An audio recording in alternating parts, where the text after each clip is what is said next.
all the students who are here, and other students will join during the lecture. So we are going to start this lecture. So let's move on the whiteboard. Basically, in the case of this lecture is totally basic lecture, and the purpose of this lecture is at least you must know the names of the bones of the upper limb, their segments, their portions, and most probably their landmarks. So we will start from the very basics. Basically, it is known as the pendicular skeleton.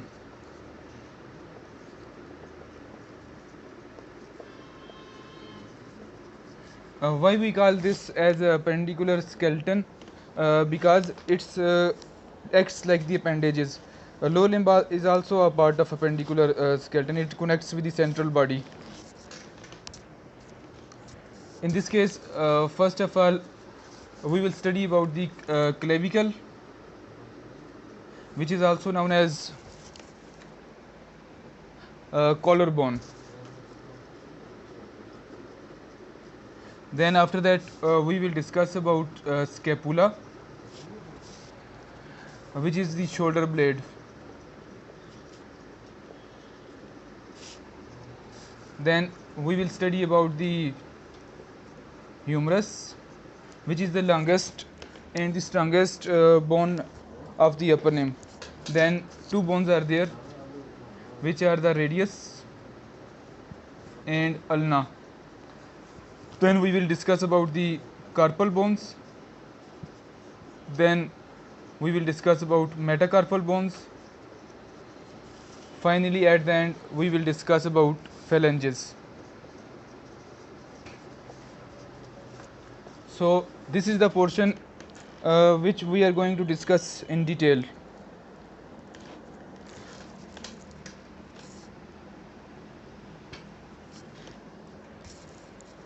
So in the first part, I will discuss about the clavicle. Basically, you will draw clavicle with me.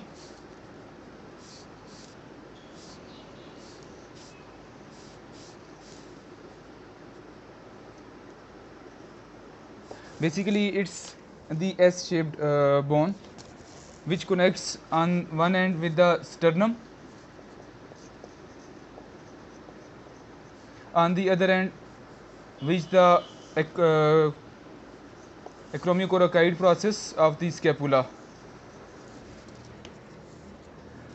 Here it connects with the scapula.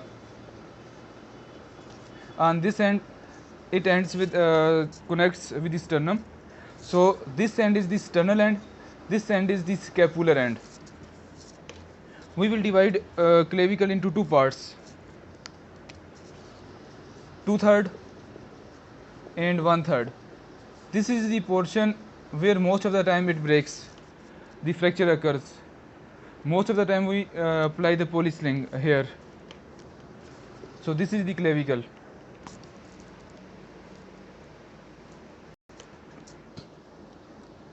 And clavicle is the only bone which connects the upper limb with the central skeleton with the manubrium sterni. So in the next bone, I will discuss about the scapula, which is also known as shoulder blade.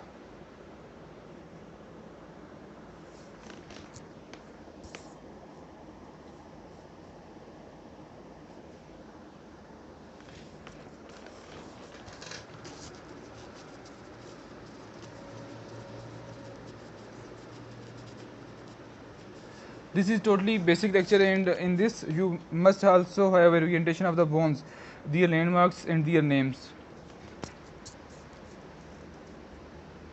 So the next bone we are going to discuss, it is scapula. Basically, it's the most important bone. It's also known as shoulder blade.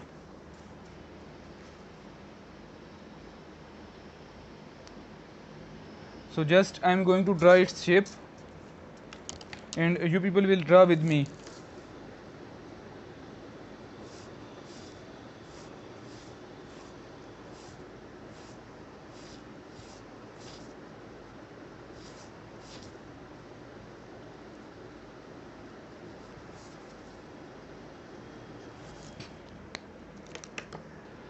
So here we have drawn the totally basic structure of the scapula. It's basically the posterior portion, posterior surface of the scapula. Basically this is the protuberant part and it's known as spine of scapula.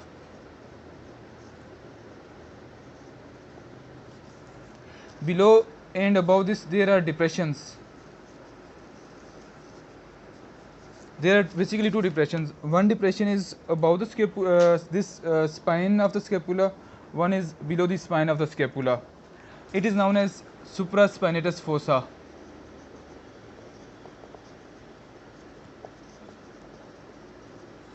The other is known as infraspinatus fossa.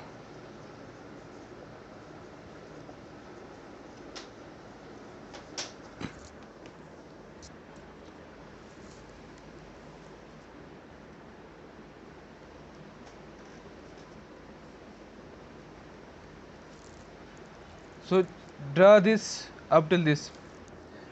I have drawn a notch. Basically this is the suprascapular notch.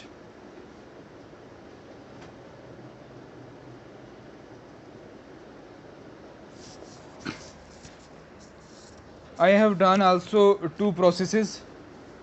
One projection is this, other projection is this. Basically one projection is coracoid process. It connects with the clavicle. The other process is acromion process. It attaches different sorts of the ligaments for the stability of the shoulder blade.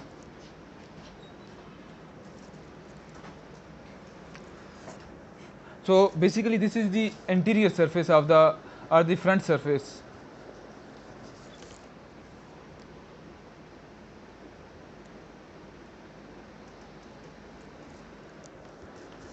We have drawn this the posterior aspect. We will look from the back. Till now, if there is any complication or any confusion, anybody can tell me. Till now.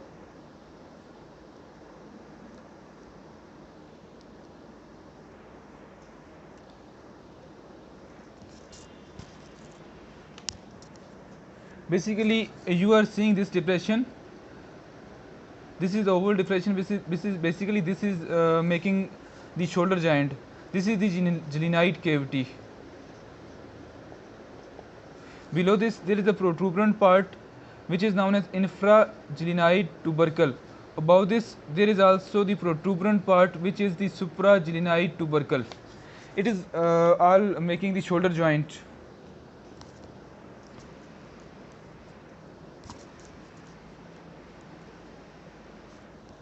Basically, this is the lateral border of the scapula, and this is the medial border of the scapula.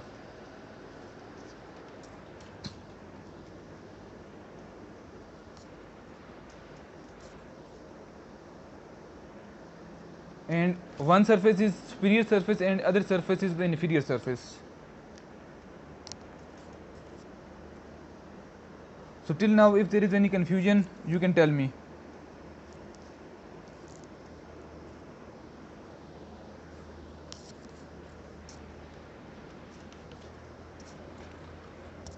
So I am removing this and I will draw the front surface of the scapula and I will show you the same things.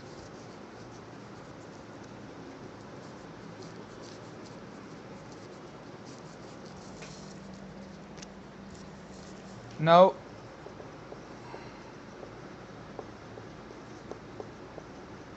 surface. On the anterior surface, basically anatomy is almost same with the glenoid fossa, coracoid process, acromion process, but there is no spine of the scapula. Again, this is the lateral border, this is the medial border. The only difference is there is no spinous process, there is subscapularis fossa. In the posterior side, we have studied that infraspinatus fossa and the supraspinatus fossa, but on the anterior surface, there is only one fossa, which is subscapularis fossa. There is big depression.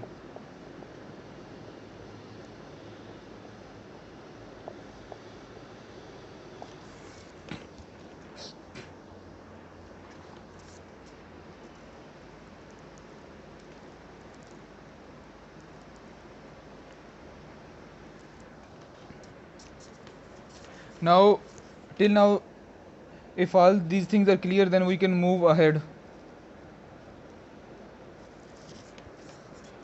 So we will move ahead. We will discuss now the largest bone of the upper limb, which is known as humerus.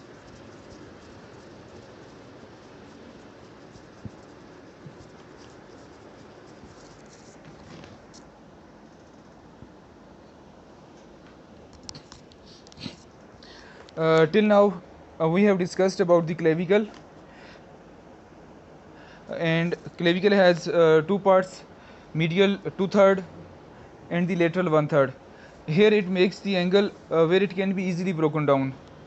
Most of the time, green stick fracture occurs there. Clavicle is the only bone which connects with the central skeleton, and on the other hand with the upper limb through the shoulder blade with the coracoid process of the scapula. Then after that, we discussed about the scapula. In the scapula, we have discussed the posterior surface, which we will look from the back, and the anterior surface, which we will look from the front. In the posterior surface, there was the spine of the scapula. There were two projections. One is coracoid, other is acromion. We have discussed two depressions. One is above the spine, other is below the spine. One is supraspinatus fossa, other is infraspinatus fossa. On the anterior surface of the scapula, only one large depression is there, which is subscapularis fossa. Now we will discuss about the humerus.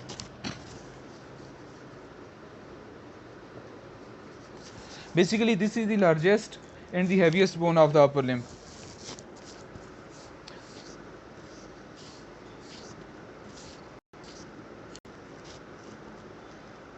So first of all, we are drawing its upper and proximal end. This portion is the head of the humerus. So the portion which is you are seeing there, this is the anatomical neck.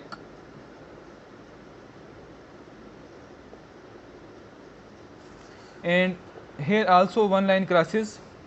This is the surgical neck of the humerus.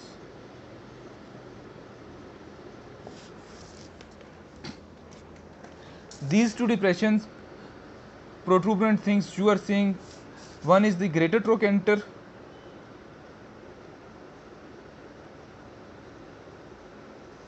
the other is lesser trochanter.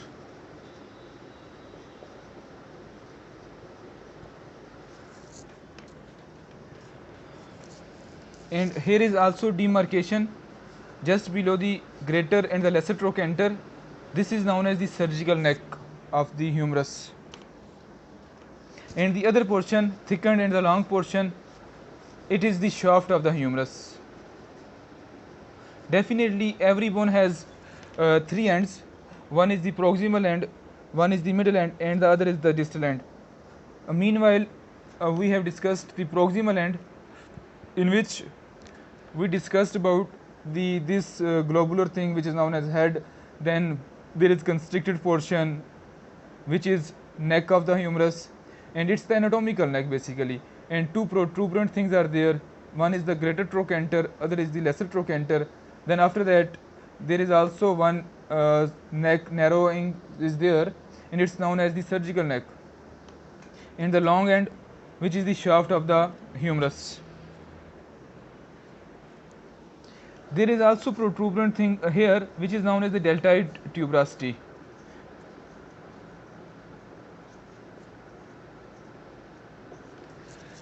This is the totally basic lecture, and in this lecture you don't need to study a lot.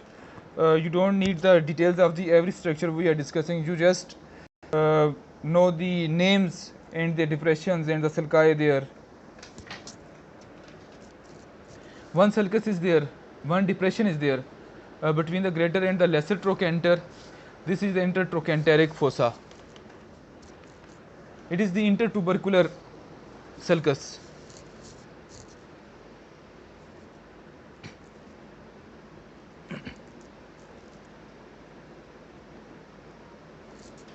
Now, if this has been clear, we can draw the distal part. If there is any confusion till now, you can tell me.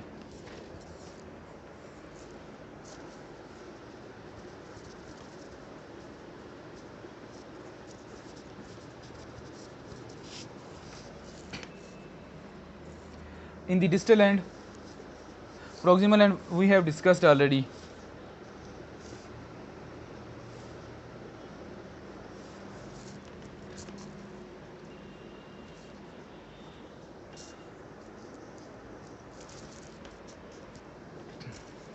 This is, I am drawing the anterior view, you will look from the front.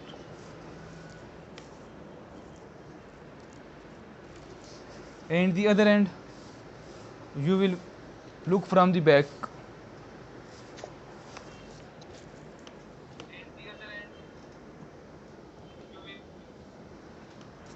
Okay.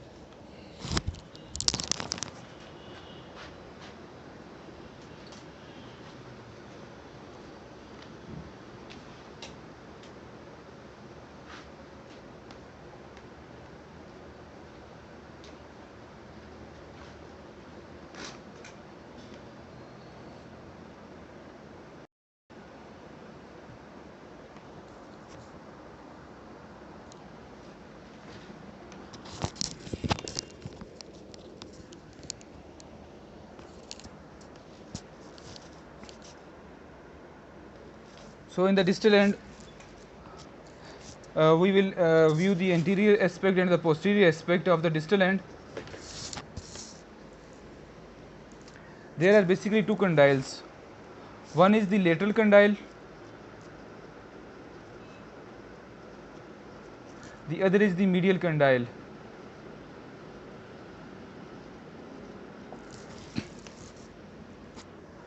Above these condyles, there are two ridges. This is the lateral supracondylar ridge. On this side, there is also ridge, which is the medial supracondylar ridge. Basically, I have drawn two fossas here. One is radial fossa and the other is coronoid fossa.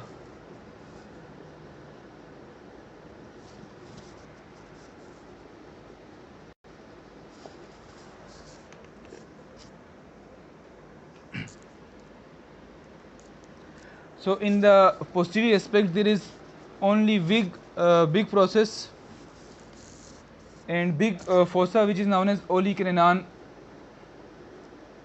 fossa. I will discuss later for what purpose these fossas are.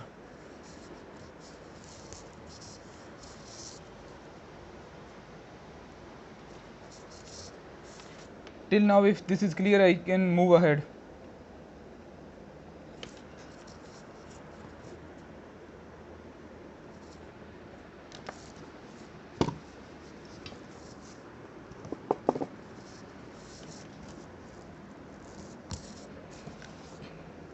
So you must remember these. I will discuss next. One is the radial fossa, other is the coronoid fossa. On the posterior aspect, there is only olecranon fossa.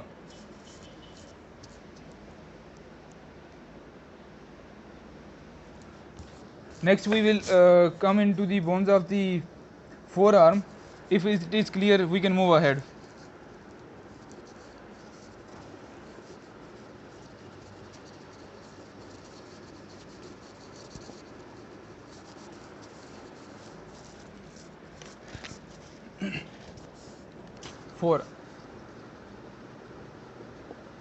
Forearm.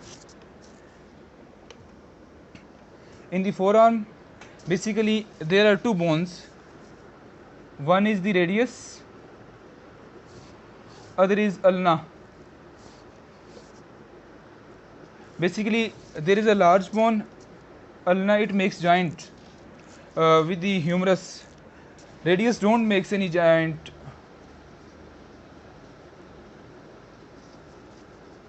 This is ulna, this is the larger bone. These two bones are interconnected with them with the interosseous membrane making the radio-ulnar joint proximal. In the same way, on the distal end, there is also the radio-ulnar joint. This large process you are seeing, this is basically the olecranon process. In the previous section, we have discussed the olecranon fossa.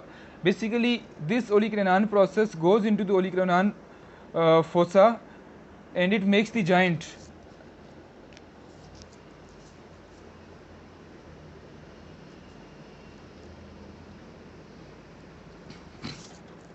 So now I will make the joint here and the things will be clear. This is the head of the radius and this is the large bone which is ulna, and above here I am drawing the distal end of the humerus. There were two fossas there. This is known as capitum and this is the medial epicondyle.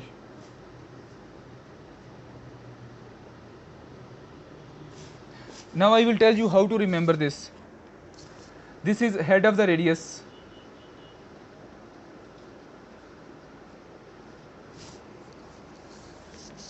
And this is the coronoid process.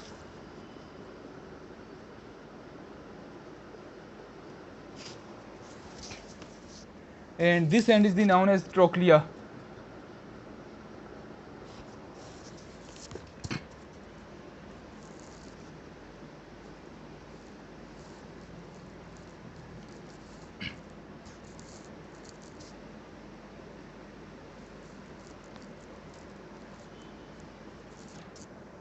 So how will you remember that above the capitulum which fossa is there, and about this coronoid process which fossa is there, about this trochlea? You can remember with the mnemonic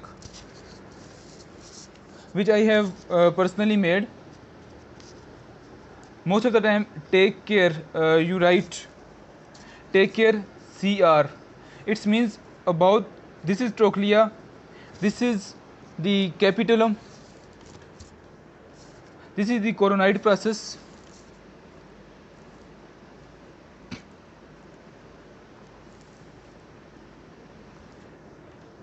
this is for the radial fossa.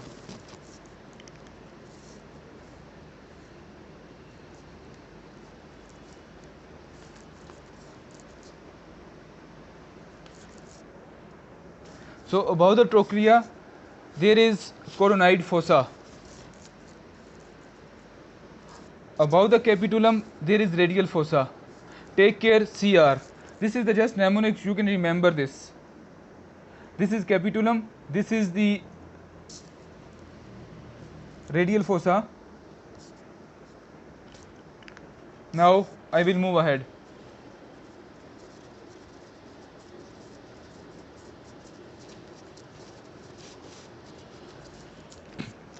Now we will come to the carpal bones, which are almost 8. This is the very easy process to remember the carpal bones. Just write all the people. She looks too pretty. Try to catch her.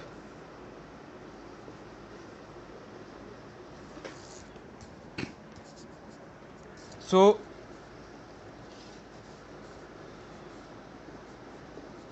this is the proximal row and this is the distal row, and you will run from the radial to the ulnar side. This you will take the first letter of every bone. So we have taken S. S is for scaphoid.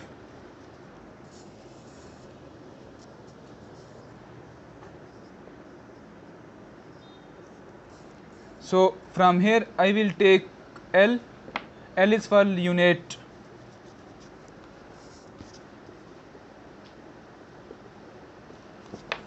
Then after that, from this we will take T, first letter. This is for the triquetrum or triquetral bone. From here we will take P. This is for the pisiform bone.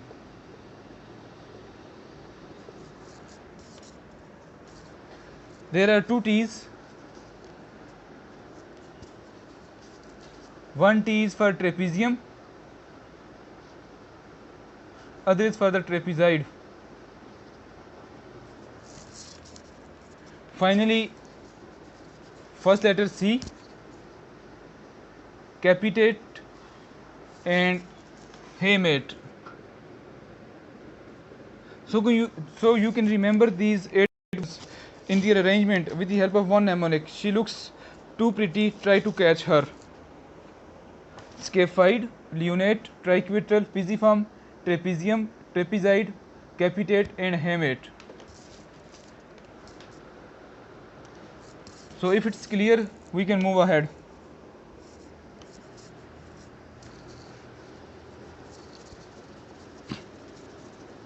Basically, next bones of the hand, they are totally easy to remember.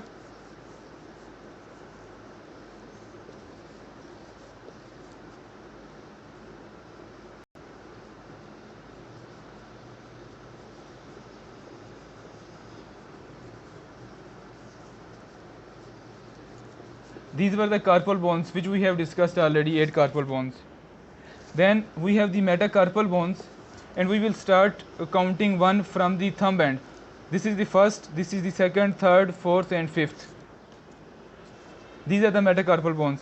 In case of phalanges, there are 3 segments: proximal phalanges, middle phalanges and the distal phalanges. So finally, we have discussed all the bones of the upper limb. At least you must know their names, their joints, their main bony landmarks. So here we come to the end of our lecture. If there is any confusion, you people can ask me. Main mnemonic here is she is too pretty, try to catch her. For the carpal bones, you will remember, this is the most difficult to remember, these 8 bones.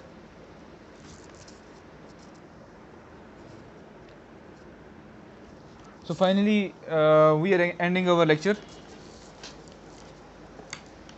If any question is there, you can ask me.